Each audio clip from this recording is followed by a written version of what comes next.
Bună ziua, dragii mei! Am început să fac un nou video, să vă arăt ceva care este foarte util în camera de extracție. Întotdeauna la geamuri să aveți sită. Nu știu cum aveți dumneavoastră organizat. Eu am pus o sită făcută de mine, foarte simplă, și la sita asta i-am făcut două conuri, unul jos și unul sus. O să vi le arăt imediat, unde albina poate să iasă foarte ușor.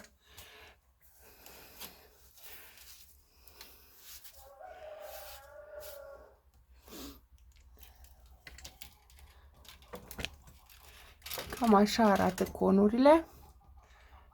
Se vede cu ieșire spre exterior.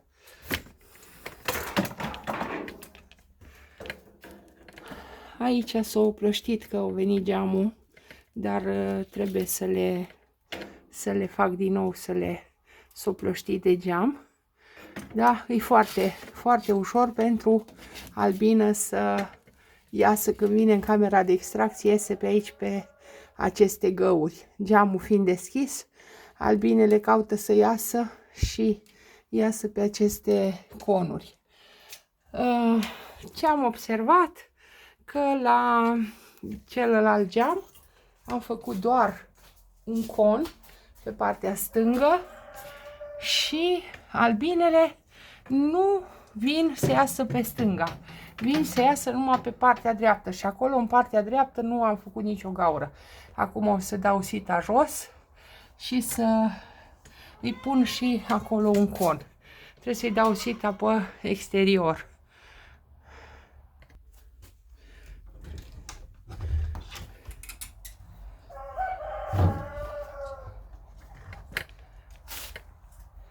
Cine a venit la ușă? Ce vrei? Hai, fugi! Lasă-mă să ies. Nu fi rău. Haide, fugi! Te filmezi, te vede lumea cât ești de rău. Așa, am terminat acolo, am dat sita jos, am venit cu ea în atelier și m-am uitat să văd că mi se pare că conul care l-am făcut ieri e cam mic. Și mă gândesc să fac unul puțin mai mare. Să-mi caut o bucată de sită. Am făcut conul ăsta. Da, e cam mic. Mi se pare micuț. Nu știu, poate îl pun și pe ăsta, în colțul de jos. Văd, ca să nu-l păgubesc, m-am chinuit să-l cos. Da, așa, bine făcut, imediat vă arăt și dumneavoastră cum se face. Lucrez cu sită de țânțari, din asta simplă, de metalică, da? Nu știu ce filozofie. O tai în drept prima dată puțin. Îmi iau niște mănuși pe mâini pentru că înțeapă foarte tare.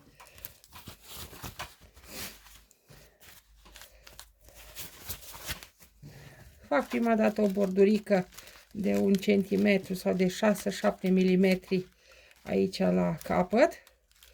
După ce am făcut bordurica, o presez bine, da? Și atunci aici încerc să rotesc cu partea care e fină, nu cu partea care e întoarsă, în interior. Și mă stărui să fac un con. De data asta vreau să-l fac un pic mai mare, pentru că pe ăla mi-a ieșit mai prea mic. Cred că trebuie să fac altfel, trebuie să-l fac mai mare pe partea asta, da.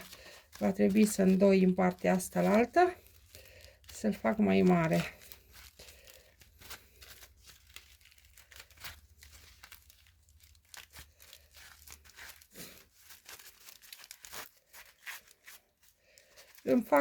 Albinele au stres cât stau în camera de extracție, dacă le aduc de pe la pădure sau chiar de aici de acasă, aduc 100 de albine și atunci ele au stresul ăla de a sta înăuntru închise, încep să stea pe pereți, pe geam, peste tot, fac fecale, nu-mi place asta și îmi place mai mult să să le las să iasă, să stea libere. Așa. Gaura de aici, de la con, trebuie să fie de vreo 4-5 mm, nu mai mare, cam așa. Și după ce l-am făcut cât de cât și l-am îndreptat și l-am făcut, după aceea încep să-l cos cu sârmă de sârmă, bucăți de sârmă care le am pe aici. Nu este greu să faci un con, e ușor și cu o țără răbdare reușești.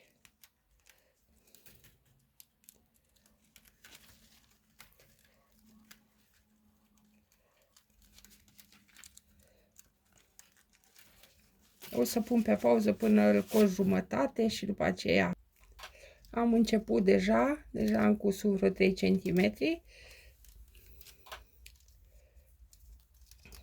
Se coase bine să nu se desfacă, să țină mai mult timp.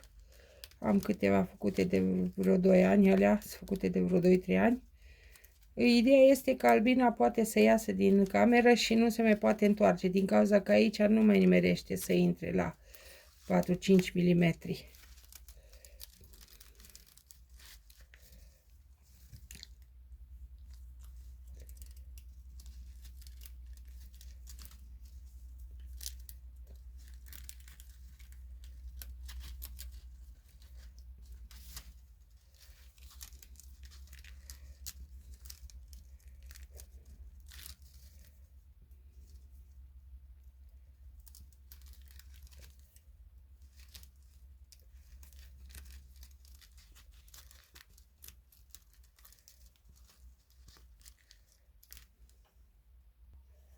Acum aranjez un pic aici cât să poată să intre albina. Ei nu-i trebuie așa mult, îi trebuie vreo 4 mm, dar aici am făcut un pic mai larg ca să poată cumva, dacă intră, rămâne vreun trântor, să poată și el să iasă.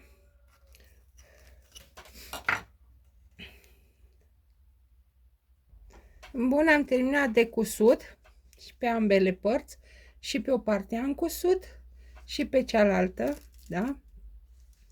Unde s-au îmbinat părțile. Acum urmează să decupez puțin, să-l rotunjesc.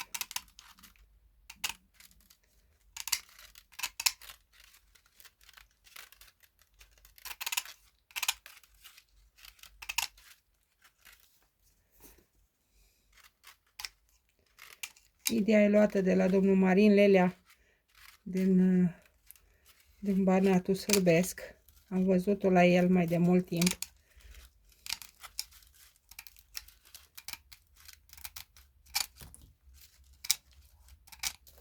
Așa l-am rotunjit cât am putut.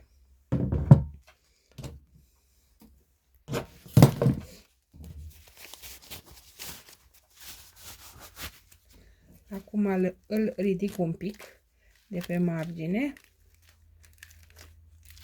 Îi fac o bordură în sens invers.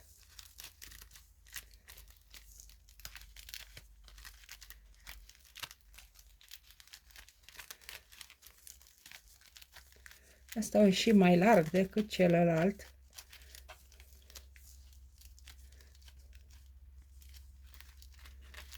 I-am făcut o bordură. Îl mai îndrept dacă trebuie aici cu foarfeca.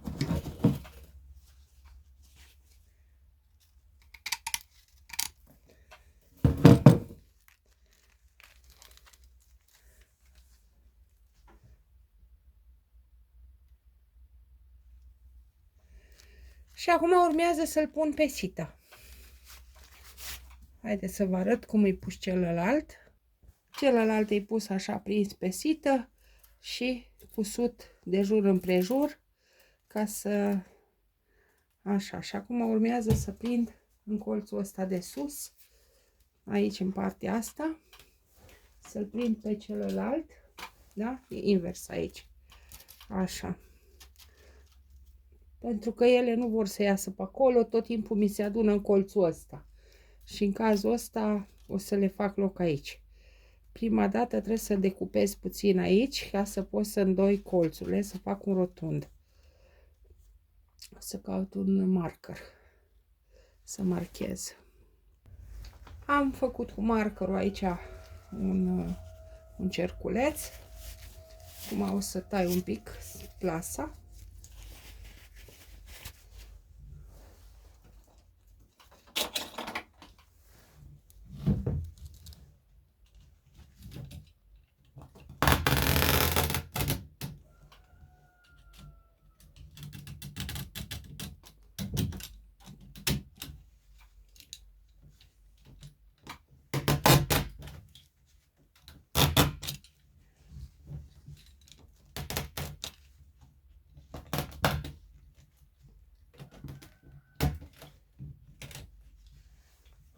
Am tăiat-o, apoi o să o îndoi în exterior.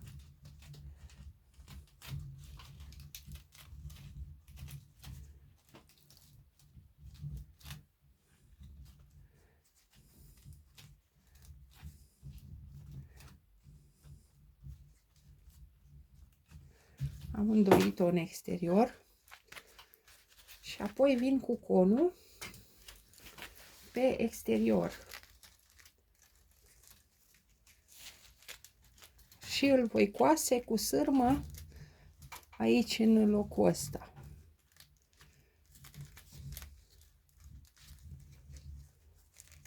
Să văd că trebuie să fie un pic orientat în sus.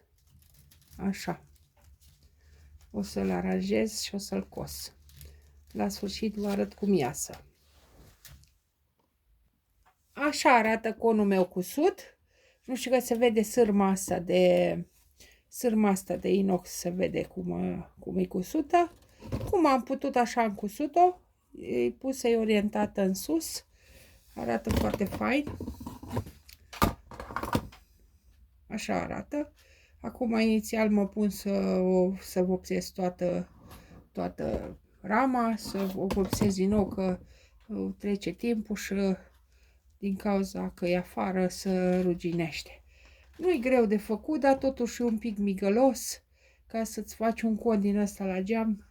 Eu am constatat că albinele nu vor să iasă pe partea aia și acum am pus mai mult. Stăteau îngrămădite aici în partea asta.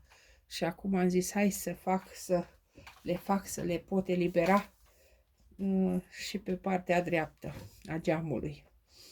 Deci, dragii mei, dacă ați văzut cum se face și doriți și dumneavoastră să vă faceți așa ceva, eu vă doresc spor la treabă și toate cele bune.